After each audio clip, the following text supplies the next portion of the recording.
Bismillahirrahmanirrahim. Assalamualaikum warahmatullahi wabarakatuh. Ayah bunda, adik-adik yang dirahmati Allah dan dicintainya, kita masih berkisah seputar kekuasaan dan imarah di kalangan bangsa Arab. Meneruskan dari video sebelumnya, kita sudah berkisah tentang raja-raja yang ada di Yaman, raja-raja yang ada di Hirah.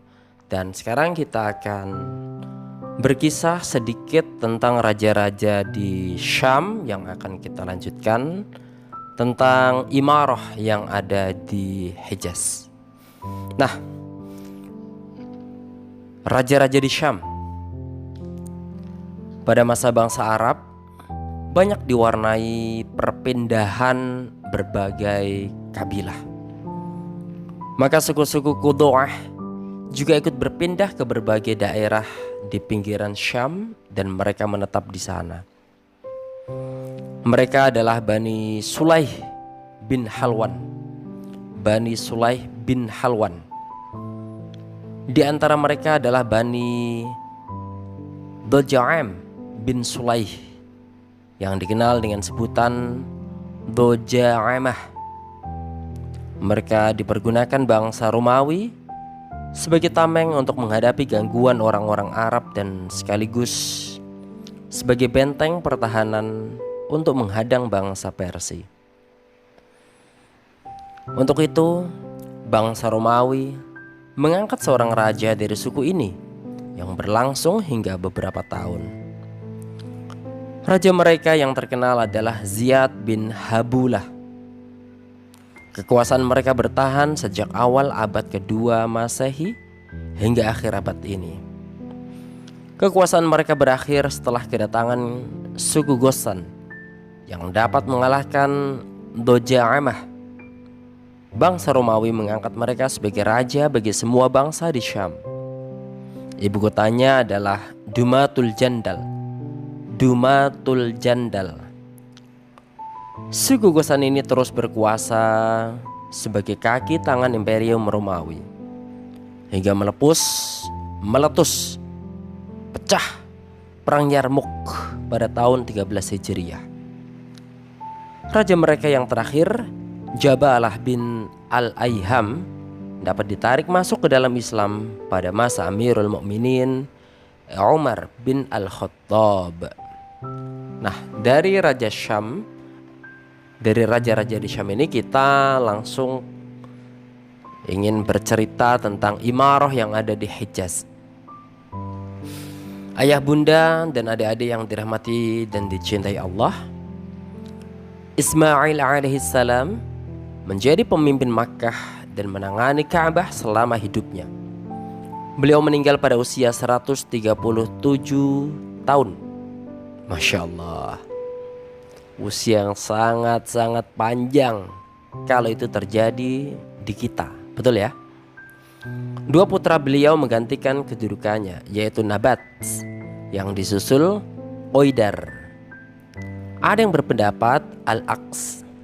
Setelah itu Mudad bin Amr al-Jurhumi. Begitu ya.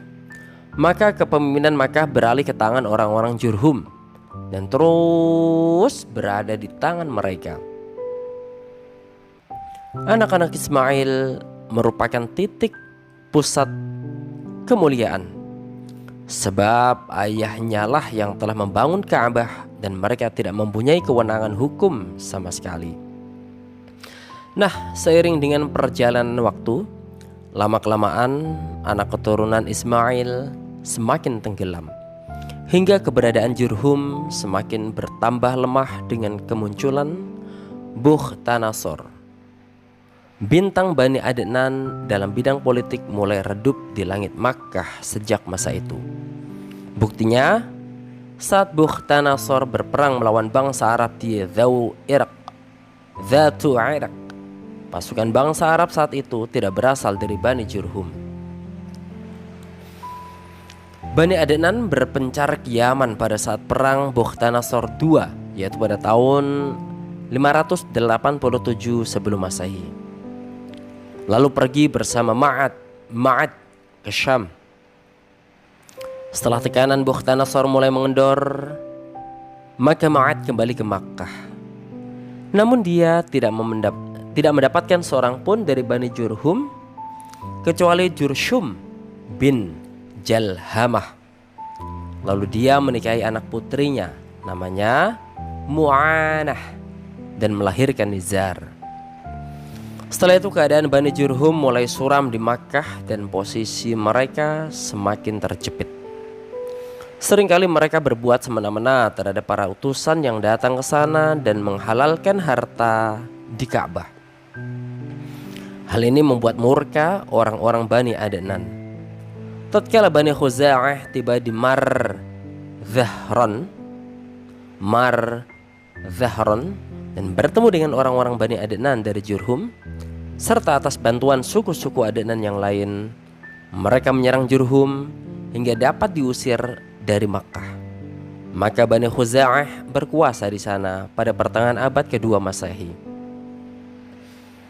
Tatkala Bani Jurhum berkuasa, mereka menggali sumur Zam-Zam untuk mencari tempatnya secara persis, lalu mengubur berbagai macam benda di sana. Ibnu Ishaq berkata, Amr bin Al-Harith bin Mudad Al-Jurhumi keluar sambil membawa tabir Ka'bah dan Hajar Aswad, lalu menguburnya di sumur Zam-Zam. Kemudian bersama orang-orang Jurhum dia pindah ke Yaman. Tentu saja mereka sangat sedih karena harus meninggalkan kekuasaan atas Makkah. Tentang hal ini Amr berkata di dalam syairnya, seakan tiada teman bagi si pemalas saat ke sofa, tiada juga orang yang diajak mengobrol di Makkah. Kitalah penduduknya dan senantiasa berada di sana, menyertai taburan debu dan malam-malam yang berubah.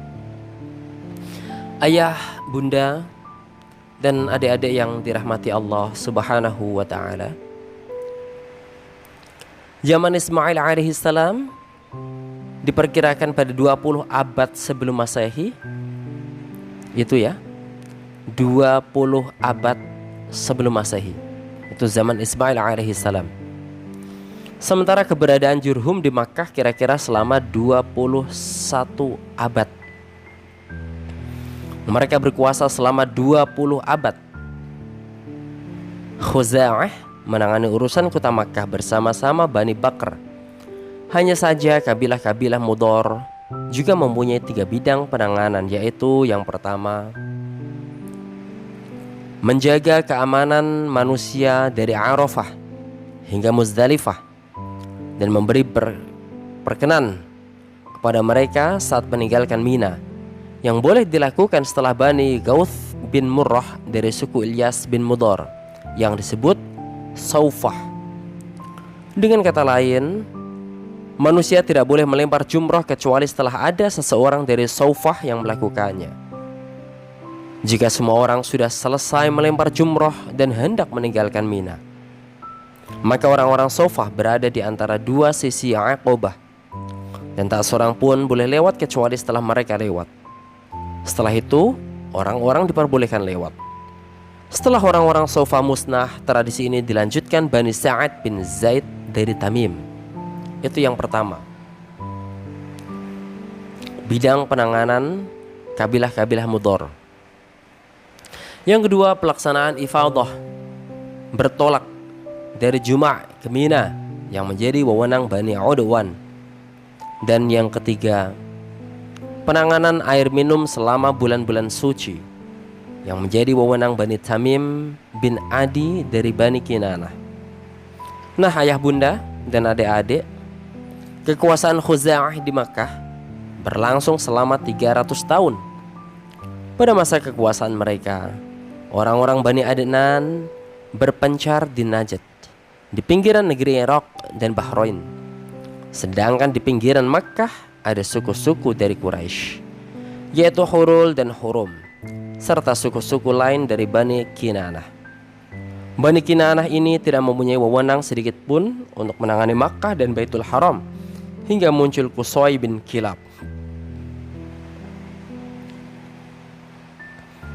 Tentang diri Qusay ini dikisahkan bahwa bapaknya meninggal dunia saat dia masih kecil dalam asuhan ibunya. Lalu ibunya kawin lagi dengan seorang laki-laki dari Bani Udhrah, yaitu Rabi'ah bin Haram, yang kemudian membawanya ke perbatasan Syam. Setelah Qusay menginjak remaja, dia kembali ke Makkah, yang saat itu gubernur Makkah adalah Hulail bin Hubsyah dari Bani Khuza'ah. Qusay melamar putri Hulail, Hubba, dan ternyata lamaran itu disambut baik olehnya. Maka dia dikawinkan dengan putri Hulail. Setelah Hulail meninggal dunia, terjadi peperangan antara Khuza'ah dan Quraisy, yang akhirnya membawa Qusay menjadi pemimpin Makkah dan menangani urusan Baitul Haram. Ada 3 riwayat yang menjelaskan sebab meletusnya peperangan itu, yaitu yang pertama adalah setelah Qusay mempunyai banyak anak dan hartanya pun melimpah ruah. Bersama dengan itu Hulail pun meninggal dunia. Maka dia merasa bahwa dialah yang lebih berhak berkuasa di Makkah dan menangani urusan Ka'bah daripada Bani Khuza'ah dan Bani Bakr. Sementara Quraisy adalah pelopor anak keturunan Ismail. Maka dia melobi beberapa pemuka Quraisy dan Bani Kinanah agar mengusir orang-orang dari Bani Khuza'ah dan Bani Bakr dari Makkah. Usul ini disambut baik dan mereka pun melakukannya. Yang kedua, riwayat yang kedua, menurut pengakuan Bani Khuza'ah, Hulail telah berwasiat kepada Qusay agar menangani urusan Ka'bah dan Makkah. Sementara riwayat yang ketiga, sebenarnya Hulail telah menunjuk putrinya, Hubba, sebagai orang yang berwenang atas penanganan Ka'bah. Lalu Abu Gibson Al-Khuzai tampil sebagai orang yang mewakili Hubba, maka dia pun menjaga Ka'bah. Setelah Hulail meninggal dunia, Qusay membeli kewenangan mengurusi dan menjaga Ka'bah dari Abu Gibson yang ia tukar dengan 1 geriba arak. Tentu saja orang-orang dari Bani Khuza'ah tidak menerima jual beli itu. Maka mereka berusaha menghalangi Qusay agar tidak bisa tampil sebagai pengawas Ka'bah. Sementara Qusay menghimpun beberapa pemuka Quraisy dan Bani Kinanah untuk mengusir Bani Khuza'ah dari Makkah. Dan ternyata mereka menyambut ajakan Qusay itu. Ini bisa dilihat di buku Rahmah lil Arimin, jilid 2 halaman 55, jilid 2 halaman 55. Abu Gibson adalah seorang pemabuk dan benar-benar sudah ketagihan arak, sehingga dia rela menjual hak pengawasan terhadap Ka'bah dengan arak. Masya Allah, kok ada orang seperti itu? Nah, apapun alasannya, setelah Hulail meninggal dunia dan Sufah berbuat semaunya sendiri, maka Qusay tampil bersama orang-orang Quraisy dan Kinanah. Bani Khuza'ah dan Bakr siap menghadang di hadapan Qusay. Tapi Qusay lebih dahulu bertindak. Dia menghimpun pasukan untuk memerangi mereka. Maka kedua belah pihak yang saling bertemu dan meletus peperangan yang dahsyat di antara mereka. Banyak yang menjadi korban dari masing-masing pihak. Kemudian mereka sepakat untuk membuat perjanjian damai. Mereka mengangkat Ya'mar bin Auf dari Bani Bakr sebagai hakim untuk urusan perdamaian ini. Maka dia menetapkan bahwa Qusay lebih layak menangani urusan Ka'bah dan berkuasa di Makkah daripada Bani Khuza'ah. Setiap darah yang tertumpah dari pihaknya merupakan kesalahan Qusay sendiri dan harus menjadi tanggung jawabnya. Sedangkan setiap nyawa yang melayang dari Khuza'ah dan Bakr harus mendapat tebusan. Dengan keputusan ini, Qusay berhak menjadi pemimpin di Makkah dan menangani urusan Ka'bah. Karena mungkin dirasa kurang adil, maka saat itu Ya'mar dijuluki Asyadzakh, orang yang menyimpang. Qusay berkuasa di Makkah dan menangani urusan Ka'bah pada pertengahan abad ke-5 Masehi. tepatnya pada tahun 440 Masehi. Dengan adanya kekuasaan di tangan Qusay ini, maka Quraisy memiliki kepemimpinan yang utuh dan sebagai pelaksana kekuasaan di Makkah. Di samping itu, dia juga menjadi pemimpin agama di Baitul Haram, yang menjadi tujuan kedatangan semua bangsa Arab dari segala penjuru. Di antara tindakan yang dilakukan Qusay, dia mengumpulkan kaumnya untuk membangun rumah-rumah di Makkah dan membuat batas-batas menjadi 4 bagian di antara kaumnya.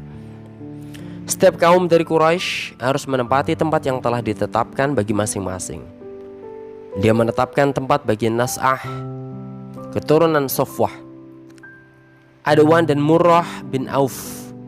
Dia melihat hal ini sebagai tuntutan agama yang tidak bisa dirubah lagi. Itu ada di Ibnu Hisham jilid 1 halaman 124 sampai 125. Sebagai tambahan penjelasan, sebelum itu di sekitar Ka'bah tidak ada rumah-rumah tempat tinggal. Nah, di antara peninggalan Qusay, dia membangun Darun Nadwah di sebelah utara masjid atau Ka'bah. Pintunya langsung berhubungan dengan masjid. Darun Nadwah adalah tempat pertemuan orang-orang Quraisy untuk membicarakan masalah-masalah penting. Bangunan ini merupakan kelebihan tersendiri bagi Quraisy karena tempat itu bisa mempersatukan orang-orang Quraisy dan sebagai tempat untuk memecahkan berbagai masalah dengan cara yang baik.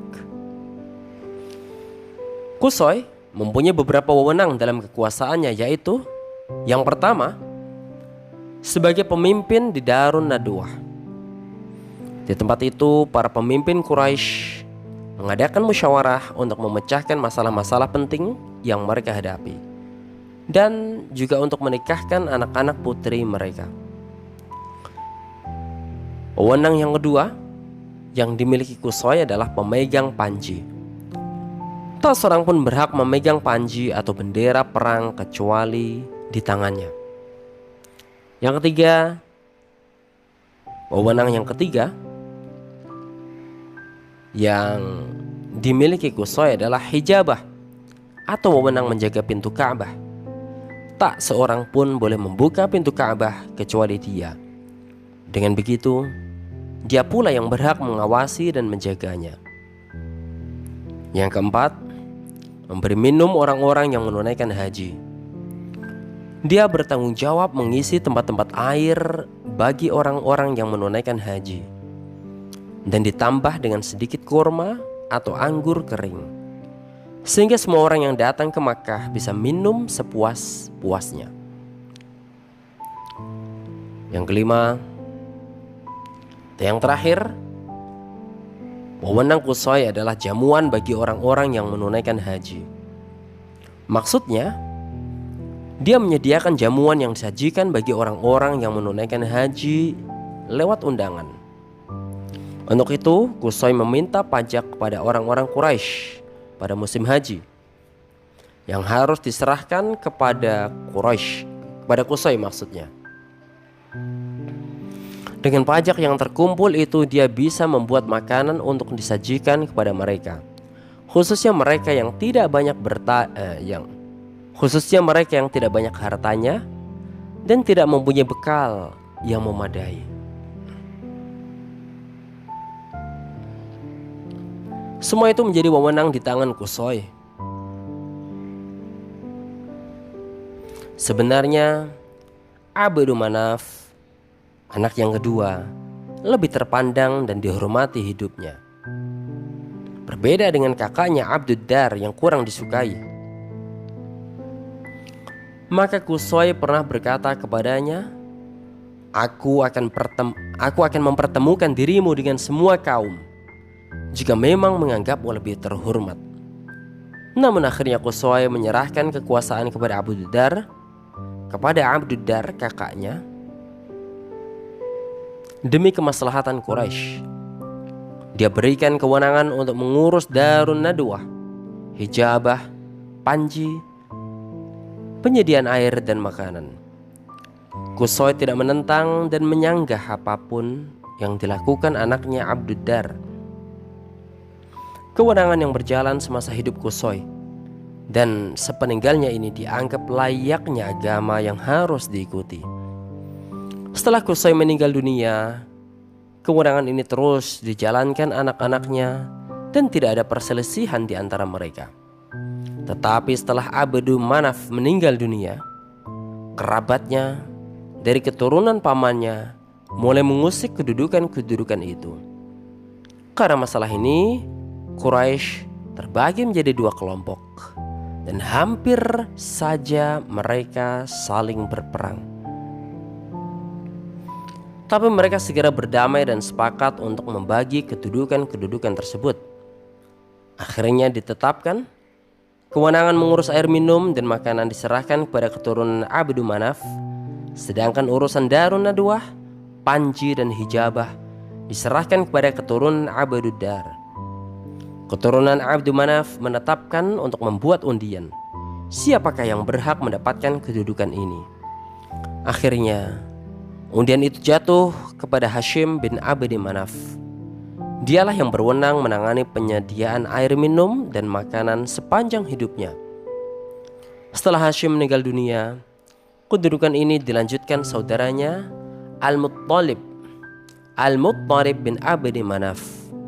Setelah itu dilanjutkan Abdul Muttalib bin Hashim bin Abdi Manaf, kakek Rasulullah Sallallahu Alaihi Wasallam. Setelah itu dilanjutkan anak-anaknya hingga datang Islam, dan kewenangan ini ada di tangan Al-Abbas bin Abdul Muttalib. Sirah An-Nabawiyah Ibnu Hisham halaman 1, jilid 1 halaman 129 sampai 132, ada di 137, juga ada di 178 sampai 179. Nah, ayah bunda dan adik-adik yang dirahmati Allah, selain itu Quraisy masih mempunyai beberapa kedudukan lain yang dibagi di antara mereka. Dengan begitu mereka telah membentuk satu pemerintahan kecil, atau lebih tepatnya pemerintahan kecil yang demokratis. Ada pembatasan masa jabatan dan bentuk-bentuk pemerintahan yang menyerupai sistem pemerintahan pada zaman sekarang, yang dikenal dengan istilah parlemen dan majelis parlemen. Inilah kedudukan-kedudukan tersebut. Yang pertama, al-isar, atau penanganan tempat api pada berhala untuk pemberian sumpah yang menjadi wewenang Bani Jumah. Kedua, tahjirul amwal, atau penanganan korban dan nazar yang disampaikan kepada berhala-berhala. Begitu pula penyelesaian permusuhan dan persahabatan yang menjadi wewenang Bani Sahm. Yang ketiga, permusyawaratan yang menjadi wewenang Bani Asad. Yang kelima, al-ashnaq, atau pengaturan tebusan dan denda yang menjadi wewenang Bani Ta'im. Yang kelima, hukuman atau pembawa panji kaum yang menjadi wewenang Bani Umayyah. Yang keenam, al-qubah, atau penanganan militer dan pasukan kuda yang menjadi wewenang Bani Makhzum. Dan yang terakhir, ketujuh, duta yang menjadi wewenang Bani Adi. Nah, ayah bunda dan adik-adik yang dirahmati dan dicintai Allah, sekarang kita akan berbicara tentang kekuasaan di berbagai penjuru Arab. Di bagian muka telah kita singgung tentang kepindahan kabilah-kabilah Qahtan dan Adnan. Sementara negeri Arab sendiri terpecah-pecah. Kabilah-kabilah yang berdekatan dengan Hirah mengikuti raja di Hirah, dan yang berdekatan dengan Syam akan mengikuti raja Ghassan. Hanya saja subordinasi ini hanya sekedar nama, tidak dalam prakteknya. Sedangkan daerah-daerah di Jazirah Arab mempunyai kebebasan secara mutlak. Pada hakikatnya, kabilah-kabilah ini mempunyai pemuka-pemuka yang memimpin kabilahnya masing-masing. Kabilah adalah sebuah pemerintahan kecil yang asas eksistensinya Asas eksistensi politiknya adalah kesatuan fanatisme. Adanya manfaat secara timbal balik untuk menjaga daerah dan menghadang musuh dari luar. Kedudukan pemimpin kabilah di tengah kaumnya tak ubahnya kedudukan seorang raja. Anggota kabilah mengikuti apapun pendapat pemimpinnya tatkala damai maupun perang. Tidak ada yang tercecer dari penanganannya, seperti apapun keadaannya. Dia mempunyai kewenangan hukum dan otoritas pendapat, seperti layaknya seorang pemimpin diktator yang perkasa. Sehingga ada kalanya jika seorang pemimpin murka, sekian ribu mata pedang akan ikut berbicara, tanpa perlu bertanya apa yang membuat pemimpin kabilah itu murka. Hanya saja, persaingan untuk mendapatkan kursi pemimpin di antara keturunan paman sering membuat mereka bersikap manis di mata orang banyak, seperti bermurah hati, menjamu tamu, menjamu kehormatan, lemah lembut, memperlihatkan keberanian, membela diri dari serangan orang lain, hingga tidak jarang mereka mencari-cari orang yang siap memberikan sanjungan dan pujian tatkala berada di hadapan orang banyak. Terlebih lagi para penyair yang memang menjadi penyambung lidah setiap kabilah pada masa itu. Hingga kedudukan para penyair itu sama dengan kedudukan orang-orang yang sedang bersaing mencari simpati. Pemuka atau pemimpin kabilah mempunyai hak-hak istimewa. Dia mendapatkan 1/4 bagian dari harta rampasan perang. Harta rampasan yang diambil untuk dirinya sendiri sebelum ada pembagian. Jarahan di tengah perjalanan sebelum tiba di kancah peperangan, dan lebihan pembagian harta rampasan yang memang tidak bisa dibagi di antara para pasukan perang, seperti onta, kuda, dan lain-lain. Nah, ayah bunda dan adik-adik yang dirahmati Allah dan dicintainya, sekarang bagaimana kondisi politiknya saat itu? Telah kita jelaskan tentang para penguasa di Arab. Sekarang akan kita jelaskan sedikit gambaran tentang kondisi politik di kalangan mereka. Kondisi politik di 3 wilayah yang ada di sekitar Jazirah Arab merupakan garis menurun, merendah, dan tidak ada tambahan yang mengarah ke atas. Manusia bisa dibedakan antara tuan dan budak, pemimpin dan rakyat. Para tuan, terbelah lagi selain Arab, berhak atas semua harta rampasan dan kekayaan, dan hamba diwajibkan membayar denda dan pajak. Dengan istilah lain yang lebih gamblang, rakyat bisa diumpamakan ladang yang harus mendatangkan hasil dan memberikan pendapatan bagi pemerintah. Lalu para pemimpin menggunakan kekayaan itu untuk foya-foya, mengumbar syahwat, bersenang-senang, memenuhi kesenangan dan kesewenang-wenangannya. Sedangkan rakyat dengan kebutaannya semakin terpuruk dan dilingkupi kezaliman dari segala sisi. Mereka hanya bisa merintih dan mengeluh. Tidak berhenti sampai di sini saja. Bahkan mereka masih harus menahan rasa lapar, ditekan, dan mendapat berbagai macam penyiksaan dengan sikap diam, tanpa mengadakan perlawanan sedikit pun. Kekuasaan yang berlaku saat itu adalah sistem diktator. Banyak hak yang hilang dan terabaikan. Sementara kabilah-kabilah yang berdekatan dengan wilayah-wilayah ini tak pernah merasa tentram, karena mereka juga menjadi mangsa nafsu dan berbagai kepentingan. Sehingga terkadang mereka harus masuk wilayah Irak dan terkadang masuk wilayah Syam. Sedangkan kondisi kabilah-kabilah di Jazirah Arab tidak pernah rukun. Mereka lebih sering diwarnai permusuhan antar kabilah, perselisihan rasial dan agama. Sehingga salah seorang pemikir mereka berkata dalam syairnya, "Aku hanyalah sesuatu yang dicari. Jika ketemu, ketemulah ia, dan jika tidak ketemu, tidak ketemulah ia." Mereka tidak mempunyai seorang raja yang memberikan kemerdekaan atau sandaran yang bisa dijadikan tempat kembali dan bisa diandalkan saat menghadapi kesulitan serta krisis. Tapi kekuasaan di Hijaz di mata bangsa Arab memiliki kehormatan tersendiri. Mereka melihat kekuasaan di Hijaz sebagai pusat kekuasaan agama. Sebenarnya kekuasaan itu merupakan campuran antara unsur keduniaan, pemerintah, dan agama.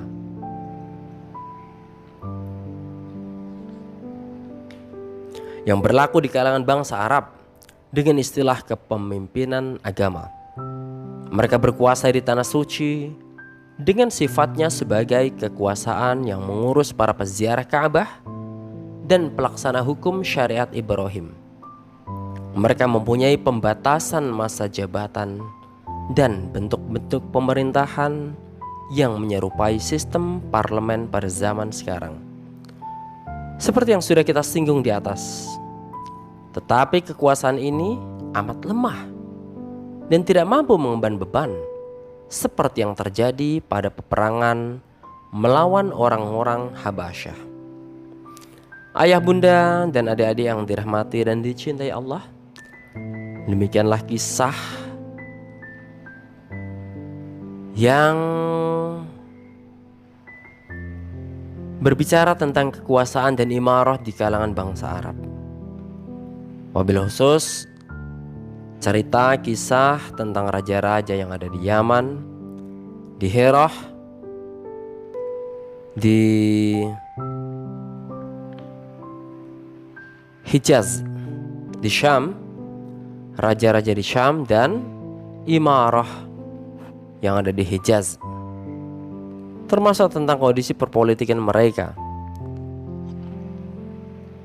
Kita akan lanjutkan di video selanjutnya dan akan berbicara atau berkisah tentang agama bangsa Arab. Demikian dari kami, mohon maaf jikalau ada kesalahan pelafalan nama, salah kata atau kurang enak misalkan. Ya, mudah-mudahan tetap mendapatkan ketenangan, kenyamanan, kisah pengantar tidur. Allahumma inna nastaudiuka ma 'allamtanahu farduduhu ilaina 'inda hajatina ilaihi wa la tunsinahu ya rabbal alamin. Saya Ahmad Mustaghfirin Pare undur diri. Hada wa syukran. Assalamualaikum warahmatullahi wabarakatuh.